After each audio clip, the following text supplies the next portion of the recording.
안녕하세요. 군사돋보기입니다. 최근 우크라이나군이 10발 이상의 강력한 미사일과 3척 이상의 무인수상정 등을 동원해 러시아 흑해함대의 개전 이후 최대 규모의 피해를 입혔다는 것이 전해졌습니다. 지난해 흑해함대 기함이었던 모스크바함을 격침시킨 덧 이후 최대의 전과라 칭송될 정도인데요. 현지 시각 9월 13일 새벽 3시에 러시아 해군 흑해함대의 본거지인 크림반도 세바스토폴 해군 기지 내에 여러 발의 순항 미사일들이 들이닥쳤고 현재 파악된 바에 따르면 두 척의 값비싼 러시아 해군 함정이 완전히 박살나버렸다고 하는데요. 그러나 이는 당시 발생한 엄청난 피해의 일부분에 불과하고 현지 주민들이 올린 영상이나 제보에 따르면 더욱 광범위한 폭발과 화염이 발생했다는 것을 보아 이후 더욱 엄청난 피해가 있었다는 것이 알려질 듯한데요. 전선에서도 더 이상 러시아군에게는 아무런 희망도 남지 않은 상태입니다. 지난 주말에 러시아군은 남부 전선에서 가장 위기에 처해 있는 오레오브 축선에 대규모 기갑부대를 동원해 역습을 시도했는데요. 그러나 역시 무리한 러시아군의 대규모 기갑부대 공세가 완전히 실패하며 많은 장비들이 완전히 박살나버렸습니다. 이제는 우크라이나군 기동부대가 강력한 공세를 가해 러시아군의 2차 주요 방어선에 강력한 타격을 주고 있으며 이번 주를 고비로 러시아군의 2차 방어선이 무너질 수 있다는 예상들이 속출하고 있는데요. 게다가 러시아군이 치장 물자로 보관하고 있던 수천 대의 전차들이 왜 복원되어 전장에 동원될 수 없는지 많은 사람들이 의아했는데 알고 보니 지나친 방산 비리와 부정부패로 복원에 사용할 부품이 없어 전차들을 모두 새로 생산해야 하는 상황이라는 것까지 밝혀졌습니다. 문제는 전쟁에서 완전히 패배할 위기에 처한 러시아가 이제는 노골적으로 전선에 전술 핵무기를 사용해야 한다는 주장을 크게 강화하고 있는데 어쩌다 이런 일들이 발생했는지 좀 더 자세히 알아보겠습니다. 전문가는 아니지만 해당 분야의 정보를 조사 정리했습니다. 본의 아니게 틀린 부분이 있을 수 있다는 점 양해해 주시면 감사하겠습니다.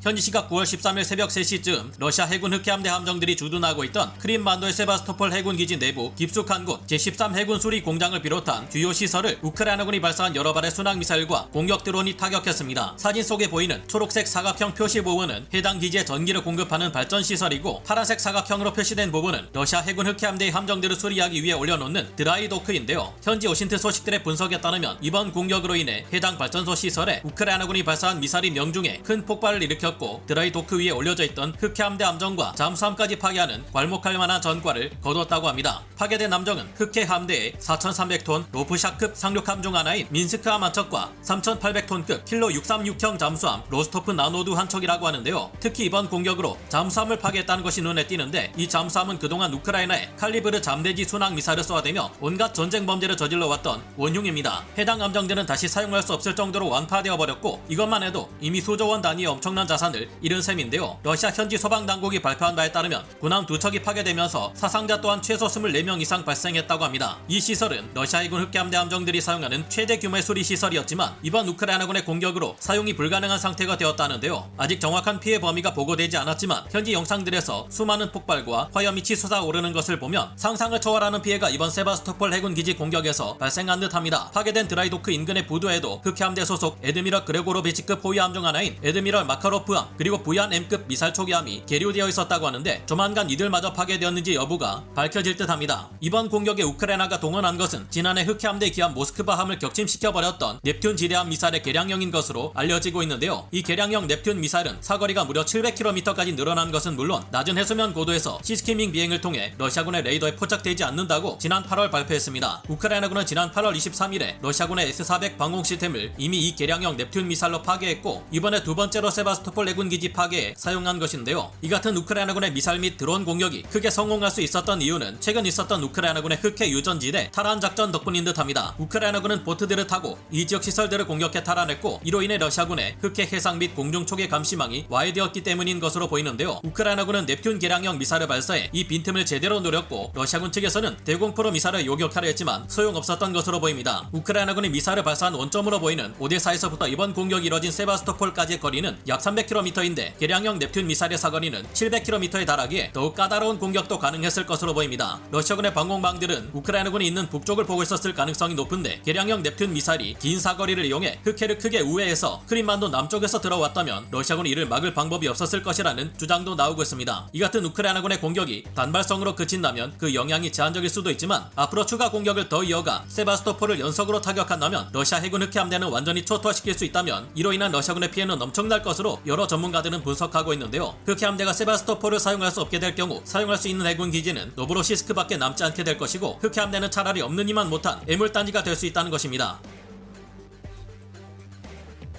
게다가 최근 러시아군이 사활을 걸고 대규모 정예 기갑부대를 투입한 남부전선 역습마저 대피하며 더욱 불리해지고 있는데요. 현지 시각 9월 8일을 시작으로 10일까지 러시아군은 남부전선의 오레오브 축선 서쪽과 동쪽 모두에서 대규모 역습을 실시했습니다. 로보틴의 남서쪽을 향해 러시아군의 제810 해군 육전 여단, 제503 차량화 소총 연대가 역습을 가했고 베르보브 일대를 향해서는 러시아군 제100 정찰 여단, 제247 공수연대 전력이 포병의 화력 지원과 공군 전술기들의 근접 항공 지원까지 받아가며 역습을 시도했습니다. 그러나 이 과정에서 결국 러시아군은 우크라이나군에 대패해버렸고 2개 대대 규모에 달하는 기동부대가 박살나버린 것은 물론 한 개 여단 규모의 엄청난 포병을 상실하는 끔찍한 피해를 입고 말았습니다. 이번 역습에서 로보틴의 외곽에서는 러시아군의 주력 전차인 T-80BVM과 우크라이나군의 주력 전차인 독일제 레오파르트 2A6 전차가 정면으로 맞붙기도 했는데 T-80BVM 전차가 패배하고 크게 손상된 채 도망치는 모습을 보였다고 합니다. 그러나 우크라이나군 또한 베르보브 방면에서 최강의 전차 챌린저2가 러시아군 지뢰와 포격으로 인해 파괴되는 피해가 발생했는데요. 우크라이나군 제82 공중강습 여단은 챌린저2 전차와 T-80 전차를 비롯한 기갑 장비들을 동원해 러시아군의 역습을 막아내려 했는데 그 과정에서 챌린저2 전차 한 대와 T-80 전차 한 대, M랩 장갑차 및 MTLB 장갑차 등의 여러 차량을 손실했다고 합니다. 하지만 이들의 피해는 역습을 가해왔다가 참패를 당한 러시아군의 장비 피해에 비하면 아무것도 아닌 수준이라고 하는데요. 러시아군은 제82 공중강습 여단의 피해보다 몇 배에 달하는 엄청난 손실을 기록했고 이 같은 피해 때문에 러시아군은 이후 방어선을 뒤로 물렸다고 합니다. 로보틴의 남쪽 노보프로코피우카 북쪽에는 러시아군이 급조한 참호선이 굉장히 많았지만 이를 드디어 돌파한 우크라이나군 전차들이 정착촌 거주 지역의 동쪽에서 나타났다고 하는데요. 그리고 서쪽의 베르보브에서도 마을의 3분의 2 이상 지역을 우크라이나군이 장악했다는 보고가 이어졌습니다. 이번 역습에서 러시아군은 최강의 전차로 일컬어지던 T-90M 전차와 T-80 전차의 개량형인 T-80BVM 전차와 같은 강력한 전차들을 상당수 파괴당해버려 더 이상 쓸만한 장비가 없는 것으로 파악되고 있는데요. 이 때문에 베르보브 전선에서 대피한 제1430 차량화 소총 연대는 후방으로 빠져 재편성 작업을 진행 중인데 이 부대는 이제 T-55 구식 전차와 AK-47 구형 소총으로 싸워야 하는 상황이라고 합니다.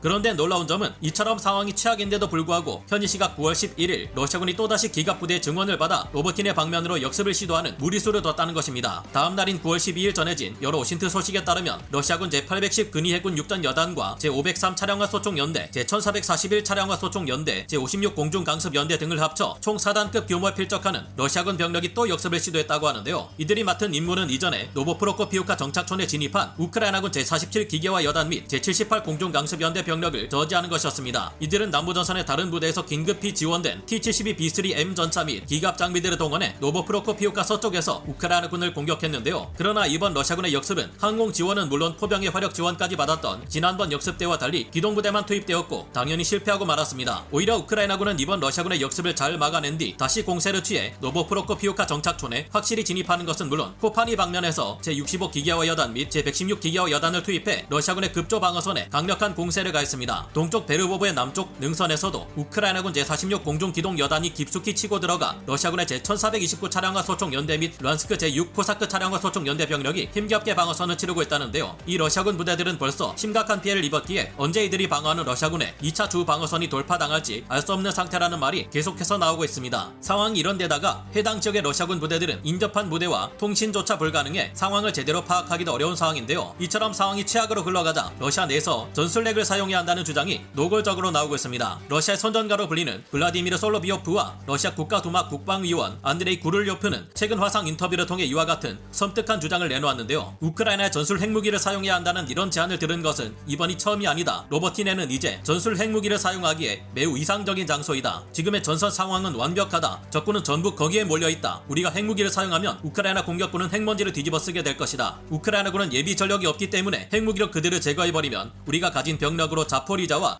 드니프로페트로프스크까지 해방시켜 도네츠크 방면의 우크라이나군 후방을 위협할 수 있게 된다. 그곳을 해방시키면 동쪽 도네츠크 축선에서 싸우는 우크라이나군의 배후를 위협할 수 있다. 여기에 더해 쿠피안스크까지 장악하게 되면 사실상 이는 장벽이 된다. 정말 이들의 말처럼 현재 남부 오레오브 전선에 우크라이나군은 원형으로 퍼져나가며 돌파구를 넓히고 있는데 바로 여기에 전술 핵무기를 투발해버릴 경우 우크라이나가 모든 것을 건 전략 예비대 병력 대다수가 한순간에 싸그리 소멸되어버릴 위험이 큽니다. 여러분은 어떻게 생각하시나요? 러시아의 전술 핵무기 사용은 현재 불리할 대로 불리해진 전세로 뒤집을 유일한 카드이기에 우려하지 않을 수 없는 상황인 듯합니다. 만약 정말로 핵무기를 사용할 경우 더 이상 미국과 나토에서도 이 전쟁을 보고만 있을 수는 없는 상황이 될 텐데요. 최악의 핵전쟁을 피하기 위해 러시아 핵무기 사용만큼은 무슨 수를 써서든 막아야 하지 않을까 생각해봅니다. 오늘 군사돋보기 여기서 마치고요. 다음 시간에 다시 돌아오겠습니다. 감사합니다. 영상을 재밌게 보셨다면 구독, 좋아요, 알림 설정 부탁드리겠습니다.